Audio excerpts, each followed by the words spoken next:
నువ్వు ఆనాడు అభయహస్తం అన్నావు.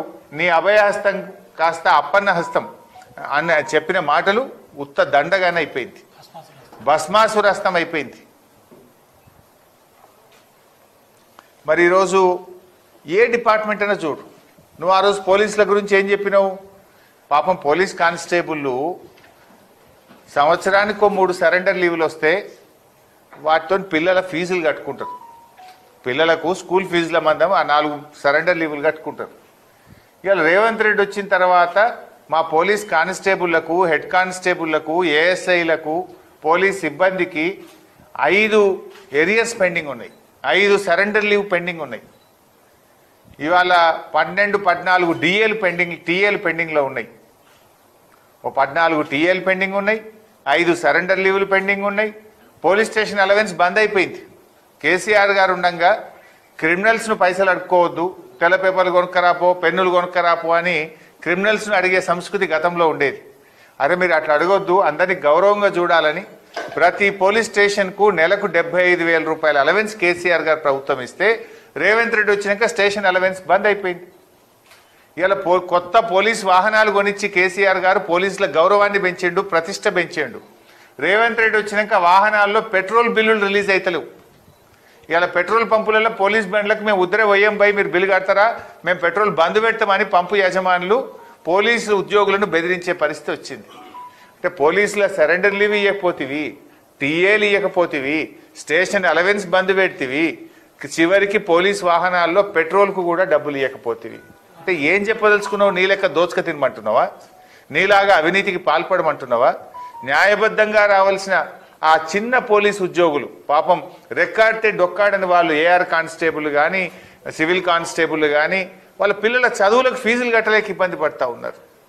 హోంగార్డుల గురించి అయితే నువ్వు అసలు గొప్ప గొప్ప మాటలు చెప్పినావు. నేను రాగానే మొదటి సంతకం హోంగార్డులదే పెడతా, వాళ్ళని పర్మనెంట్ చేస్తా, వాళ్ళ జీతం పెంచుతా అంటివి. ఏం చేసినావు నాయనను? కేసీఆర్ గారు 12,000 రూపాయలు ఉన్న హోంగార్డుల జీతాన్ని 29,000 రూపాయలకు కేసీఆర్ పెంచిండు. రేవంత్ రెడ్డి వచ్చి 2 ఏళ్ళు అయింది, ఎంత పెంచిండు అంటే 75 రూపాయలు పెంచిండు. ఇక దానికి అప్పటి నేను హోంగార్డులకు 75 పెంచినా ఇక నా అంత మొగోడు లేడంటాడు రేవంత్ రెడ్డి. 12,000 నుంచి 29,000 చేసిన కేసీఆర్ ఒక్క మాట అనలే, ఇంకా పెంచాలి, ఏడాదికి 1000 పెంచుతా అన్నాడు. రేవంత్ రెడ్డి వచ్చినాక పెంచింది 75. అది కూడా ఈ బట్టలు వాళ్ళకి ఇచ్చే డ్రెస్ అలవెన్స్ కూడా బంద్ అయిపోయింది రేవంత్ రెడ్డి వచ్చిన తర్వాత, హోంగార్డులకు ఇచ్చేది. అంటే ఎవరిని చూడు ఉసురు పోసుకున్నావు. కేసీఆర్ గారు పాపం ఆ ట్రాఫిక్ కానిస్టేబుళ్ళు దుమ్ముకు, ధూళికి, పొగకు అనారోగ్యం పాలవుతున్నారని 30% ట్రాఫిక్ కానిస్టేబుళ్లకు అదనపు వేతనం ఇచ్చింది కేసీఆర్ ప్రభుత్వం. నువ్వేం చేసినావు నాయన? పోలీసు ఉద్యోగాలు ఇచ్చింది కేసీఆర్ ప్రభుత్వం, పోలీసులకు వాహనాలు ఇచ్చింది కేసీఆర్ ప్రభుత్వం, పోలీసులకు స్టేషన్ అలవెన్స్ ఇచ్చింది కేసీఆర్ ప్రభుత్వం, ట్రాఫిక్ కానిస్టేబుల్లకు అడిషనల్ అలవెన్స్ ఇచ్చింది కేసీఆర్ ప్రభుత్వం. నువ్వు వచ్చిన తర్వాత అన్ని బంద్ పెట్టినావు. ఒక్క పోలీసు ఉద్యోగాలకు నోటిఫికేషన్ ఇయ్యలే, స్టేషన్ అలవెన్స్ బందు, సరెండర్ లీవులు బందు, టీఏలు బందు, పెట్రోల్ బిల్లులు బందు, హోంగార్డులకు జీతాలు పెంచుడు బందు. పోలీసు వాళ్ళు ఉసురు పోసుకుంటున్నారు. ఇవాళ పోలీస్ అన్నలు, పోలీస్ మిత్రులను నేను కోరుతా ఉన్నా, కేసీఆర్ గారి ప్రభుత్వం మీకు ఎంత చేసిందో, ఇవాళ ఏ రకంగా రేవంత్ రెడ్డి మిమ్మల్ని వాడుకుంటున్నాడో మీరు కూడా ఒక్కసారి ఆత్మ పరిశీలన చేసుకోండి, నిజాయితీగా వ్యవహరించండి.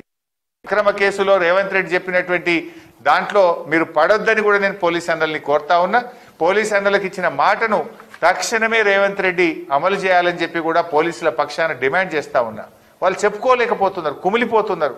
ఎప్పుడన్నా మేము ధర్నాలు చేస్తే వచ్చి మా చెవులలో చెప్తున్నారు, సాటికి వచ్చి మాకు అన్న మా సరెండర్ లీవ్ రాలేదు జర అడిగే అంటున్నారు, అన్న మా టీఏ బిల్ రాలేదు జర అడిగే, నువ్వైతేనే గట్టిగా అడుగుతావు అని అడుగుతున్నారు. అంటే ఇలా పోలీసులు కూడా బాధపడుతున్నటువంటి పరిస్థితి ఉంది. ఆ రోజు సిపిఎస్ ఉద్యోగులు ఈ రాష్ట్రంలో ఇవాళ ఎక్కువ ఉద్యోగులే, ప్రభుత్వ ఉద్యోగులు అత్యధిక శాతం సిపిఎస్ ఉద్యోగులే ఉన్నారు, కాంట్రిబ్యూటరీ పెన్షన్ స్కీమ్. ఆనాడు రేవంత్ రెడ్డి కాంగ్రెస్ నాయకులు ఏం చెప్పిండ్రు, మేనిఫెస్టోలో ఏం చెప్పిండ్రు? మేము రాగానే ఓల్డ్ పెన్షన్ స్కీమ్ తెస్తాం, పాత పద్ధతి పునరుద్ధరిస్తాం అని డైలాగులు మాత్రం దంచి కొట్టిండు. ఇప్పుడు ఈ 2 ఏళ్ళు అయింది కదా, ఏమైంది ఓపీఎస్ అని అడుగుతా ఉన్నాం. ఓల్డ్ పెన్షన్ స్కీమ్ గురించి ఎందుకు కాంగ్రెస్ నాయకులు మాట్లాడరు అని నేను అడుగుతా ఉన్నా. ఇవాళ ఓపీఎస్ మాట దేవుడెరుగు, ఉన్న సిపిఎస్కు కూడా ఇవాళ మంగళం పాడిండు రేవంత్ రెడ్డి. ఎందుకంటే సిపిఎస్ స్కీమ్ అంటేనే కాంట్రిబ్యూటరీ పెన్షన్ స్కీమ్. ఉద్యోగస్తులు తమ డబ్బును కట్ చేసి వాళ్ళను జమ చేసి దాని మీద వచ్చే ఆదాయాన్ని మళ్ళీ దాన్ని పెన్షన్ రూపంలో ఇస్తారు. రేవంత్ రెడ్డి వచ్చిన తర్వాత 15 నెలల నుంచి ఉద్యోగస్తుల వేతనాల నుంచి కట్ చేసిన కాంట్రిబ్యూషన్ డబ్బును ఇవాళ వాళ్ళు కట్టడం లేదు. ఇలా వాడుకున్నారు కాంట్రిబ్యూషన్ ఉద్యోగస్తుల